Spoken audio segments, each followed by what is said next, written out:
The next day it was drizzling. Maggie and Peggy hurried to school under Peggy's umbrella. Naturally, on a day like this, they didn't wait for Wanda Petronsky on the corner of Oliver Street, the street that far away under the railroad tracks and up the hill led to Boggin's Height. Anyway, they weren't taking chances on being late today because today was important. Here we can see the day when the results were to be announced.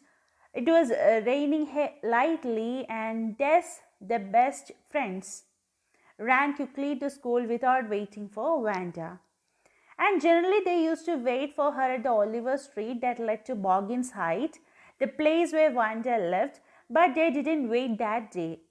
Even if it wasn't raining that day, they wouldn't have waited for her because the day was very crucial as the results were to be announced. Do you think Miss Mason will announce the winners today? Asked Peggy. Oh, I hope so. The minute we get in, said Maddie. Of course, you will win, Peg. Hope so, said Peggy eagerly. The minute they entered the classroom, they stopped short and gasped.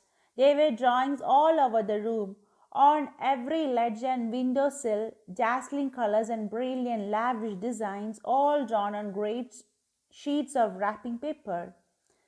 There must have been 100 of them, all lined up. These must be the drawings for the contest. They were. Everybody stopped and whistled or murmured admiringly. When the best friends entered the classroom, Peggy asked Maddie if Miss Mason will announce the results or not, to which Maddie said yes.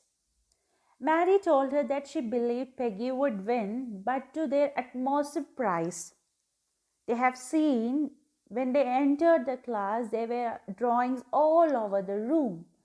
Bright and brilliant, they left everyone in awe. These were the drawings for the contest. So now they are worried who has drawn it. And these were exotic paintings, the brilliant, bright paintings. As soon as the class had assembled, Miss Mason announced the winners. Jack Douglas had won for the boys, she said, and his design for an outboard motor was on exhibition in room 12, along with the sketches by all other boys.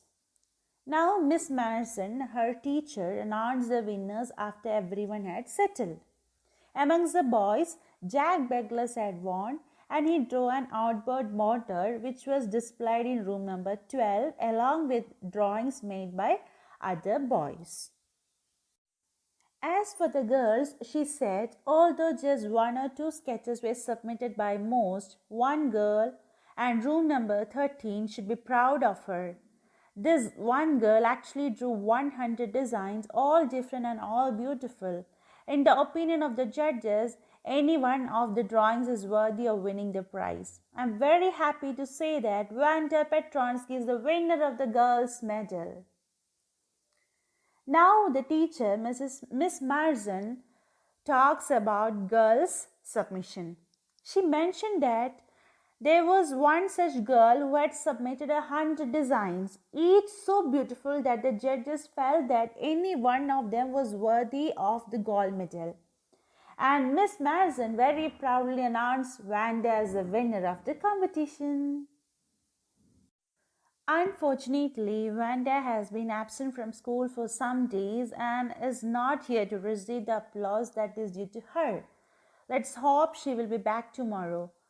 Now, class, you may file around the room quietly and look at her exquisite drawings. The children burst into applause, and even the boys were glad to have a chance to stamp on the floor, put their fingers in their mouth, and whistle, though they were not interested in dresses.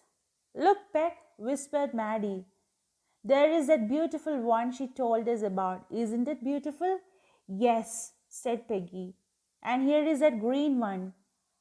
Boy and I thought I could draw.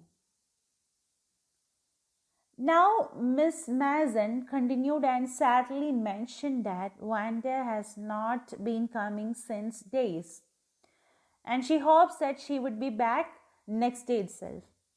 And she instructed everyone to look at the flawless collection, to which everyone applauded and whistled.